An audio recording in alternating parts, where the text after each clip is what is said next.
Naluri pulang. Huijia. Keyakinan sejatinya adalah dorongan ilahiyah. Ia bekerja seperti jantung yang terus berdetak, hadir tanpa diminta, sering tak disadari, namun menentukan keberlangsungan hidup.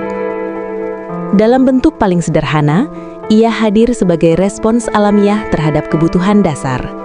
Ketika lapar, kita makan. Ketika haus, kita minum. Ketika lelah, kita beristirahat. Meski manusia berbeda-beda dalam kewarganegaraan, agama, etnis, suku, kebudayaan, ideologi, bahasa dan rupa, pada kodratnya kita memiliki kebutuhan yang sama. Pulang kampung, mudik, huijia, sebuah kata yang akrab di telinga kita. Maka mari, menjauh sejenak dari tuntutan dan hiruk-pikuk sosial, berpaling kembali ke ruang asa aman dan nyaman, bersua orang tua, bertemu saudara, bersama sahabat, merajut relasi yang renggang, mengukir ulang identitas diri.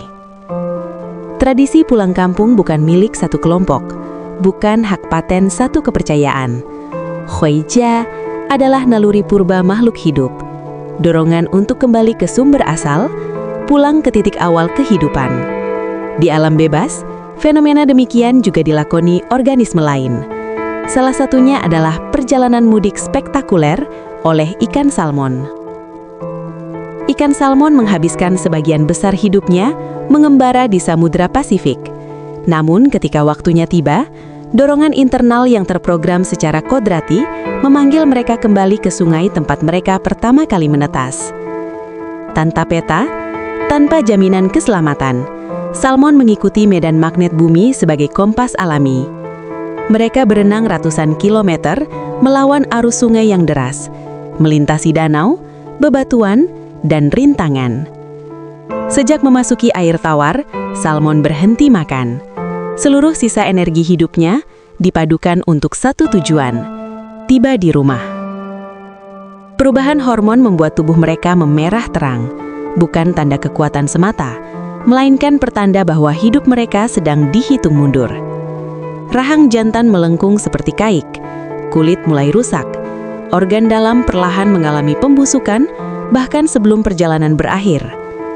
Di sungai tujuan, bahaya belum berakhir, beruang coklat telah menunggu. Ini adalah pesta salmon tahunan sebelum masa hibernasi.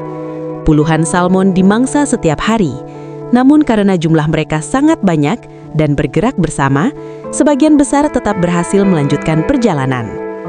Beberapa salmon harus jatuh dan mati, agar ribuan lainnya dapat bertahan. Pada akhirnya, salmon jantan dan betina hanya memiliki satu kesempatan dalam hidup, bertelur. Tidak ada perjalanan pulang kedua. Setelah tugas selesai, hidup mereka pun berakhir. Tubuh salmon perlahan membusuk, menjadi nutrisi untuk sungai, tanah, pepohonan, dan kehidupan yang akan muncul setelah mereka tiada. Mereka lahir di sungai, tumbuh di lautan, dan kembali ke asal. Bukan untuk hidup lebih lama, melainkan untuk memastikan kehidupan terus berlanjut. Bukankah hidup manusia pun memiliki pola yang serupa?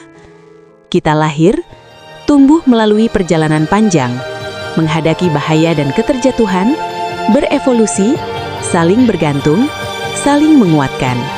Dan pada fase akhir kehidupan, muncul hasrat yang kuat, ingin pulang, kembali ke asal, kembali ke pangkuan Bunda Semesta, ke kampung halaman ilahi.